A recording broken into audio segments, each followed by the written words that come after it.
We are going to derive sin2A, which is equal to 2 sin A cos A. First we will see this one, and next cos2A equals to cos square A minus 1. This is the first one.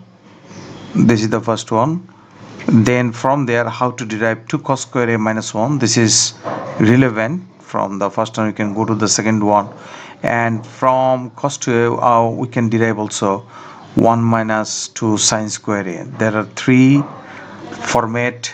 In this three format, you can write the cos2 as A. Then after that, we'll go for derive sin3A, which is 3 sin A minus 4 sin cube A, and the last one cos3A, which is 4 cos cube A minus 3 cos A.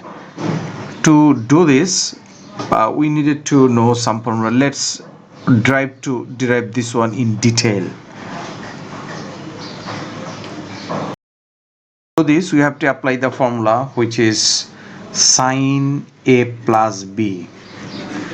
We all know the formula for sin A plus B, which is sin A cos B plus cos A sin B.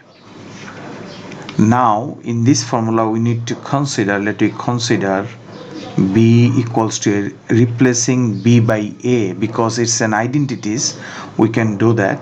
So from there, then we can write from the left hand side sin A plus A, because we are replacing this A, B by A. Then you can write it on the left side sin A plus A, and on the right side just replace this B and B with A. Then you can write it sin A cos A, then plus again cos A sin A. So from there, see, both of them are sin A cos A. Here is also sin A cos A, so you can write it 2 sin A cos A. This is the, and left side sin2A. This is the derivation of the sin2A, which is 2 sin A cos A. Cos A plus B, cos A plus B, we can write cos A cos B minus sin A sin B. This is the formula for cos A plus B. Now again, you can do the same thing. Let we consider B equals to A, replace B by A. Then on the left side you can write it cos A plus A, and on the right side it is cos A, again cos A, because we are going to replace this B by A and that B by A as well. So minus sin A sin A. So from there you can write directly cos square A minus sin into sin A, which is sin square A. This is the first one of the derivation we have shown, and on the left side you can write cos2A, because A plus A is 2A. Then from there, the second part we can change, because we know the sin square A we can change by 1 minus cos square A. Let me put it here, cos square A minus 1 minus cos square A again. So we can write here cos square A minus 1 plus cos square A. Then from there we can write finally 2 cos square A minus 1. So this is the second part of the derivation. From cos2A we can write directly 2 cos square A minus 1. This is the another part. First part it was cos square A minus sin square A. Then from there we also can change it by only the sin square A. So from the first part, if you write there, say cos square A minus sin square A, then let we change the sin square A. We already have changed it, so now let we change the cos square A by 1 minus sin square A.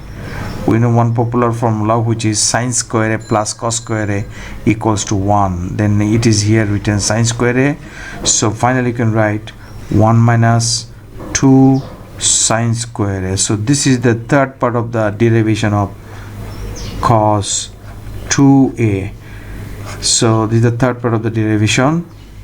Another part of the derivation we did before, which is the first one, and this is Cos2A equals to this one, another part, 2 cos square a minus 1, and third part of the derivation, which you can write Cos2A equals to 1 minus 2 sine square a.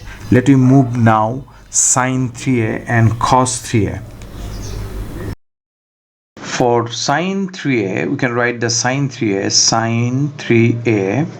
We can write it, say, sin A plus 2A. Now we are going to apply our formula, which is SInA cos B.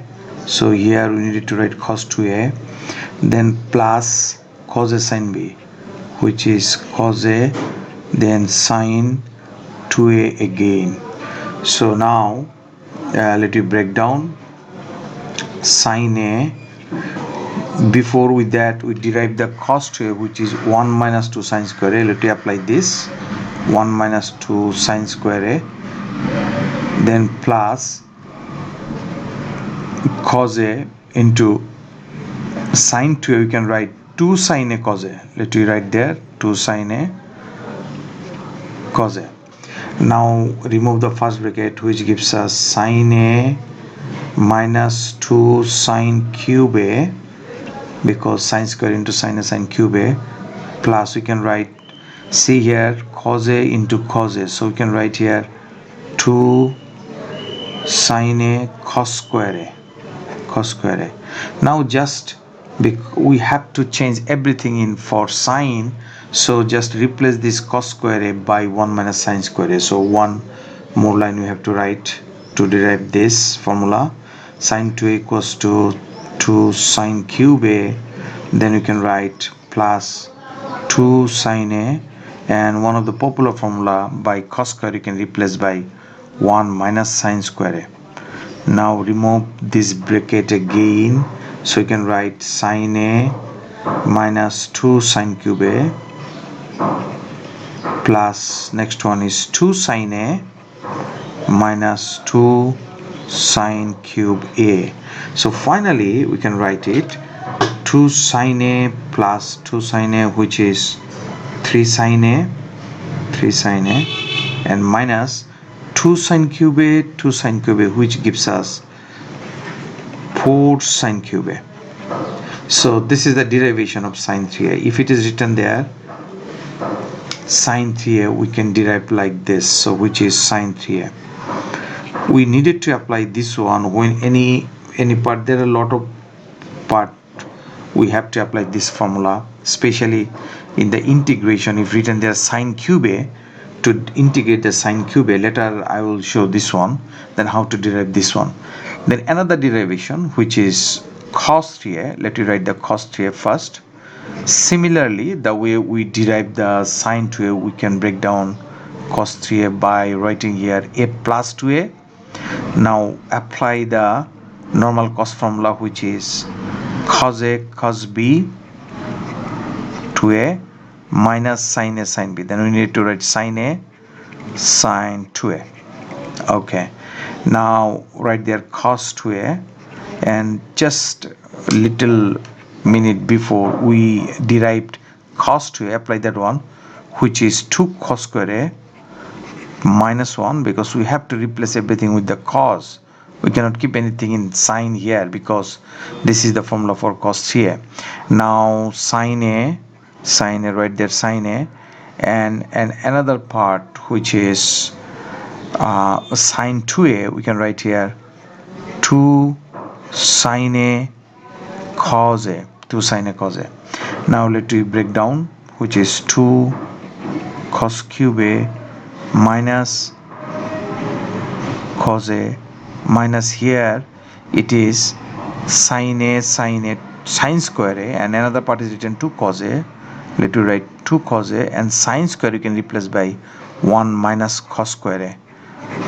So now break it, 2 cos cube A minus cos A, then minus 2 cos A plus 2 cos cube A. So this is the total part of this expression. Now 2 cos cube A, another 2 cos cube, we can write here 4 cos cube A, let me write it, 4 cos cube A minus cos A and minus 2 cos A, which is 3 cos A. So this is the breakdown of the formula of cos3A. You can write here cos3A. This is the final formula. Our cos3, we can break down this one. We needed to apply this one in many cases, especially I can say when the integration of the cos cube A given, then we have to apply this formula. Thanks for watching. You may watch some of my other videos which is relevant with the trigonometry, wider part of the trigonometry. Thanks for watching.